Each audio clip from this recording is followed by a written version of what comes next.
Bom dia, boa tarde, boa noite, mancebos e mancebas. Neste vídeo, vamos falar de uma reação muito específica, que é a reação de altionização da água. Uma reação que ocorre com a água, mesmo quando ela está totalmente pura. E, a partir da constante de equilíbrio dessa reação, a gente vai entender de onde surge a chamada escala de pH. E aproveitando que vamos falar de pH, vamos falar também um pouquinho sobre indicadores ácido-base. Tá. Então, como eu disse, ocorre uma reação química com a água, mesmo quando ela está pura. Essa reação é chamada de reação de autoionização da água. Tá? A água ela se quebra em íons H+, e OH-. Então, em todo o sistema aquoso vai acontecer essa reação.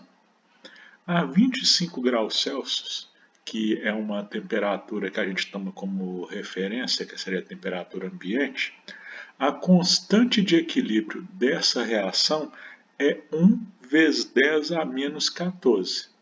Lembrando que a expressão da constante de equilíbrio dessa reação vai ser a concentração de H+, vezes a concentração de OH-, que são os produtos.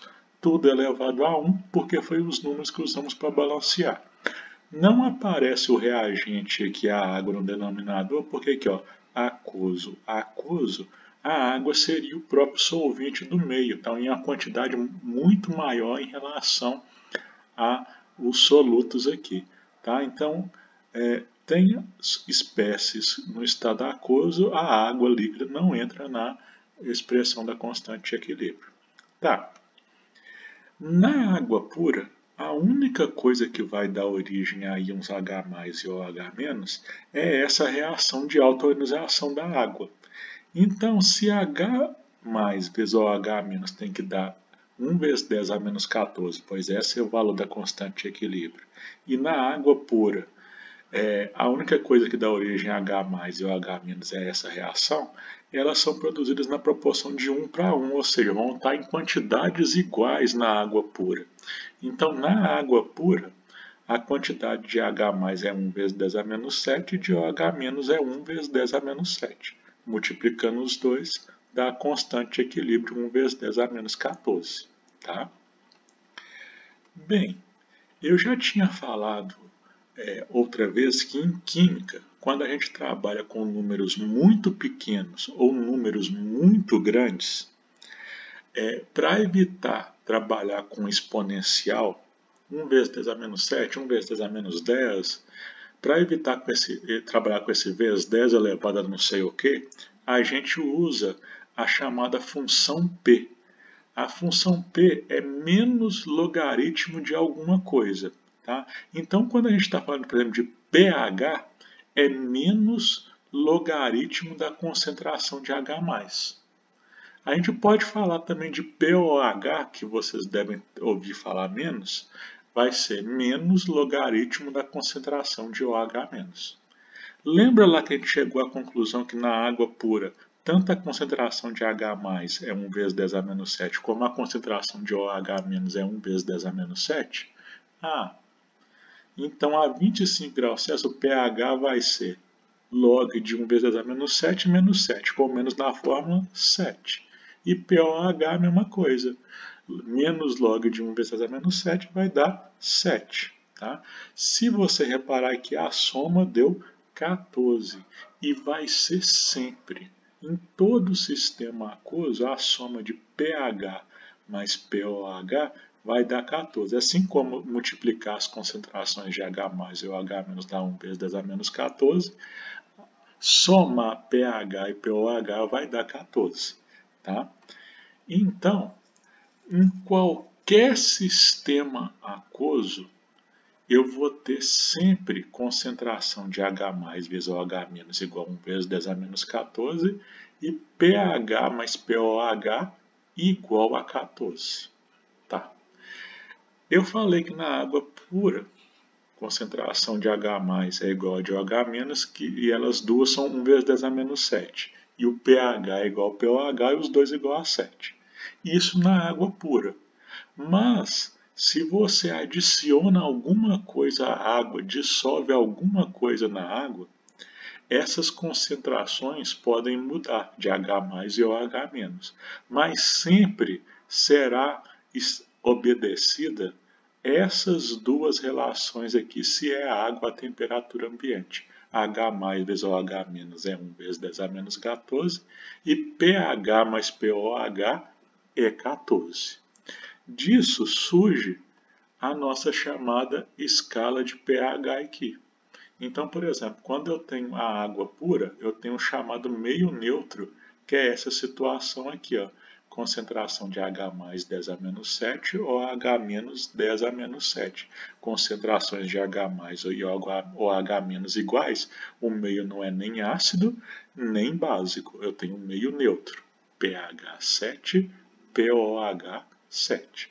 Mas vai lá, por exemplo, que eu adicionei lá, por exemplo, um caldinho de limão na minha água. Tá? Suco de limão eu acrescentei na minha água.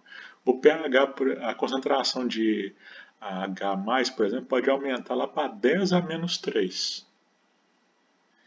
OH- vezes H+ tem que dar 10 a menos 14. Então, a de OH- vai ser 10 a menos 11. Vai você ver, 10 a menos 3 é maior que 10 a menos 11. Se a concentração de H+ for maior que a de OH-, eu vou ter um meio ácido. Tá? Nesse exemplo aqui, ó, eu vou ter o pH 3, pOH 11. Tá? Somando os dois, 14. Mantém aquela lógica que eu falei. pH mais pOH sempre dá 14. Tá? Então, toda vez que eu tiver o pH menor que 7, eu vou ter essa situação que H+ é maior que o OH- e o meio é ácido. Agora, por exemplo, eu acrescentei lá, por exemplo, um pouco de cinza do fogão a lenha lá na água. Cinza tem hidróxido de potássio, que é uma base. Aí o que vai aumentar é a concentração de OH-. Vamos supor, por exemplo, que essa concentração foi lá para 10 a menos 4. H+ vezes OH- tem que dar 10 a menos 14. Então, a de H+ vai ser 10 a menos 10. 10 a menos 4 é maior que 10 a menos 10. Nessa situação, OH- é maior que H+. Se OH- é maior que H+, eu tenho um meio básico, ou pode ser chamado também de alcalino. Tá? Então, toda vez que eu tiver pH maior que 7, eu vou ter a situação que OH- é maior que H+. Eu vou ter um meio básico ou alcalino. Tá?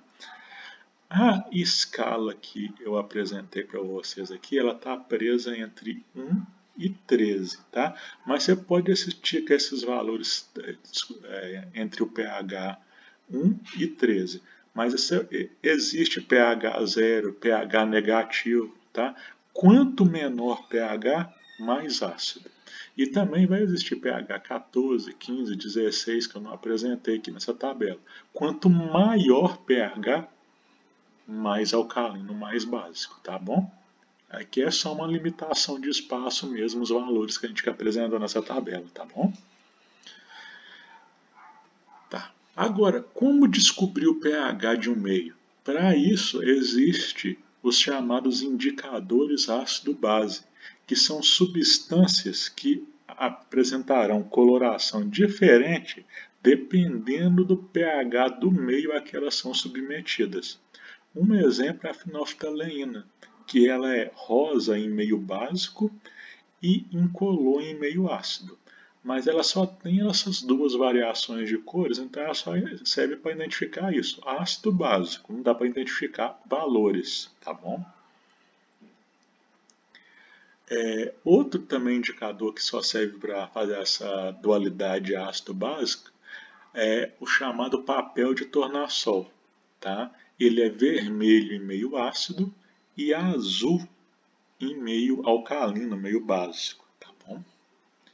Agora, tem alguns indicadores ácido-base que são substâncias naturais. Tá? O exemplo são as hortênsias, que a cor delas, a cor das flores, pode variar dependendo do pH do solo que elas são plantadas. Tá? Outro exemplo de indicador natural é o extrato de repolho roxo. Tá?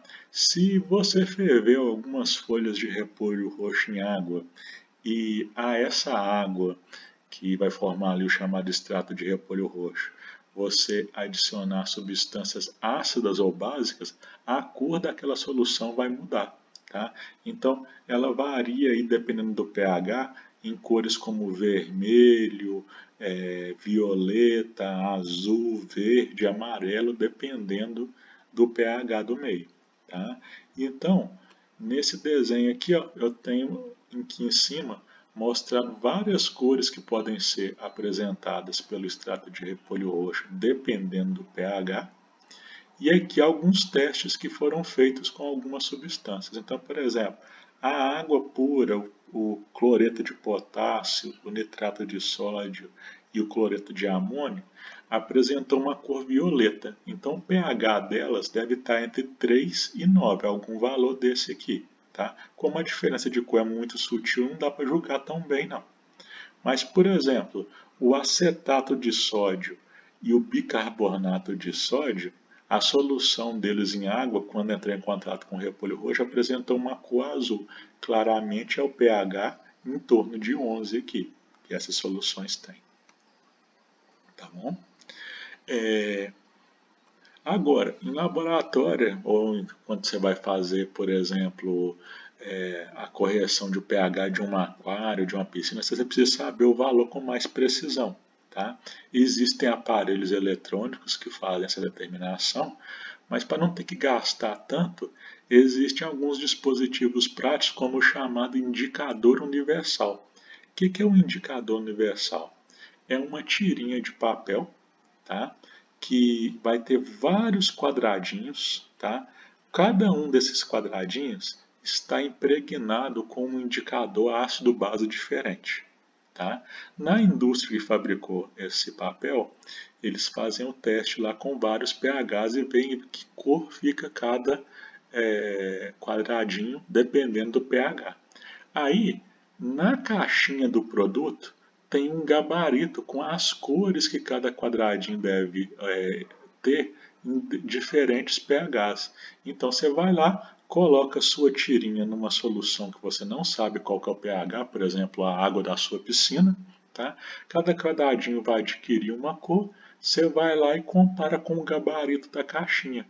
Qual que é a cor que qual que é a combinação que fica mais parecida com a sua tirinha. Descobriu, por exemplo, ela ficou mais parecida com a tirinha 8, o pH da água da minha piscina é 8, tá bom? Então, essa foi nossa aula sobre reação de alta ionização da água, escala de pH e indicadores. Tá?